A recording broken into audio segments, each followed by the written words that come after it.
दोस्तों, यह कहानी एक बूढ़ी माँ की दर्द का है।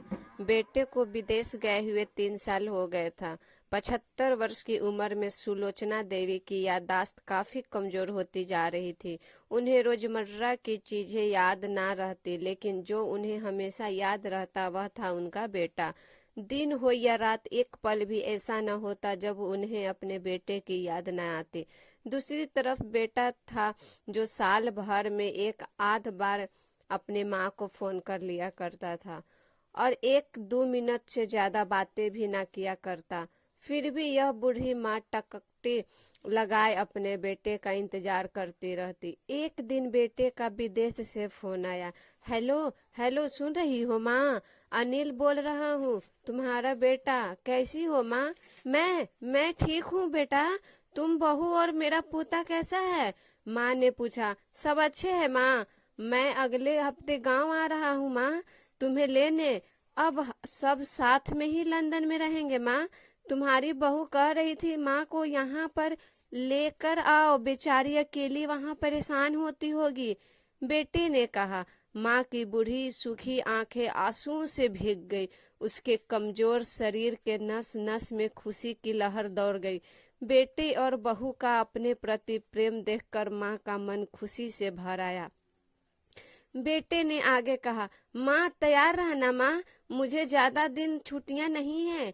जिससे जितने पैसे लेने हैं लेकर रखना, तब तक मैं प्रॉपर्टी डीलर से बात कर लेता हूँ घर के लिए। माँ ने पूछा। हाँ माँ, गांव का घर हमें बेच देना पड़ेगा।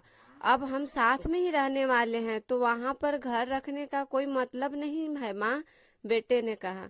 बुढ़ापे की वजह से ठीक से चलने में असक्षम माँ ने पूरे मोहल्ले में घूम घूम कर अपनी इस खूबसूरत खुशखबरी को सबको सुनाया। सभी को खुशी हुई। सबको लगा माँ जी की आखिरी दिन अपने परिवार के साथ खुशी से बीत जाएंगे। घर वापस आकर माँ ने अपने घर के कोने कोने को ऐसे देखा जैसे वह अपने दूसरे बेटे को देख रही हो। देखे भी क्यों ना, उस घर को अपने बेटे से कम थोड़ी समझा था। अपने पति के साथ 40 साल यही तो बिताए थे, लेकिन अब मजबूर थी बुढ़ापे के आखिरी साल बेटे और बहू के साथ बिताना चाहती थी। दिल पर पत्थर रखकर घर बेचने के लिए माँ तैयार हो गई। आनन फानन में बेटे ने घर को आधे दामों पर बेच दिया। माँ ने ज्यादा नहीं, लेकिन जिन चीजों से दिल लगा था उन चीजों को समेटा और बेटे के साथ टैक्सी में बैठकर एयरपोर्ट के लिए चली गई। एयरपोर्ट पर आकर बेटे ने माँ से कहा, माँ तुम यहाँ बेंच पर बैठो, मैं सामान को बोर्डिंग पास की जांच कराकर आता हूँ। वहाँ वक्त लगता है और खड़ा रहना पड़ता है, तुम्हें तकलीफ होगी, तुम यहीं आराम करो। मैं यूं गया और यूं आया।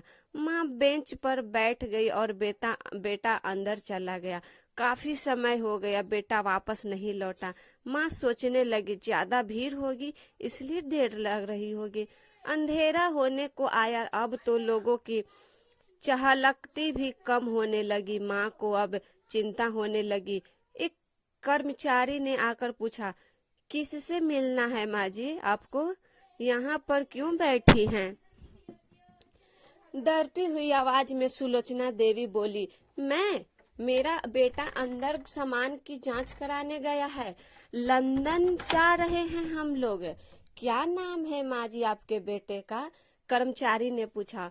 अनिल नाम है मेरे बेटे का, सुलोचना देवी ने बताया। कर्मचारी अंदर गया और थोड़ी देर बाद बाहर लौटा। उसने सुलोचना देवी से कहा, माँ जी लंदन जाने वाली फ्लाइट तो दोपहर में ही जा चुकी है और आपका बेटा भी उस फ्लाइट में बैठकर लंदन जा चुका है। अब आपके यहाँ बैठने का कोई मतलब नहीं है, आप भी अपने घर चली जाइए। क्या जा चुका है और मैं घर जाऊं? घर? माँ की आंखों से आंसू के सैलाब उठने लगे। जैसे तैसे माँ घर पहुंची। जो अब उसका था ही नहीं, बिक चुका था। वो वहीं बरामदे में तुलसी के पास सो गई। घर के नए मालिक को उस पर दया आई तो एक कमरा किराए से उसको दे दिया।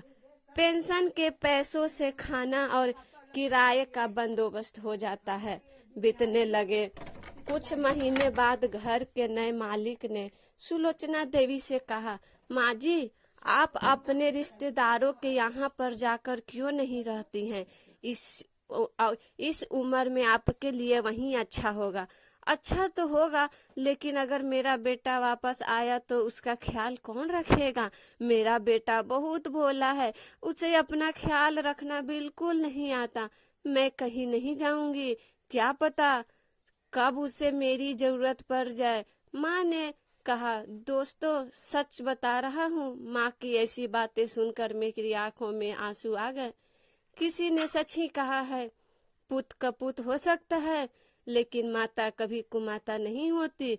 दोस्तों, आप सभी से हाथ जोड़कर विनती करता हूँ, अपने माता पिता की जितनी हो सके सेवा करना, उनके साथ कभी बुरा बर्ताव मत करना। दोस्तों, अगर ऐसी कहानी सुनना हो तो मेरे चैनल को लाइक और सब्सक्राइब कर लेना, ताकि आगे की वीडियो में ऐसी कहानियाँ आपको और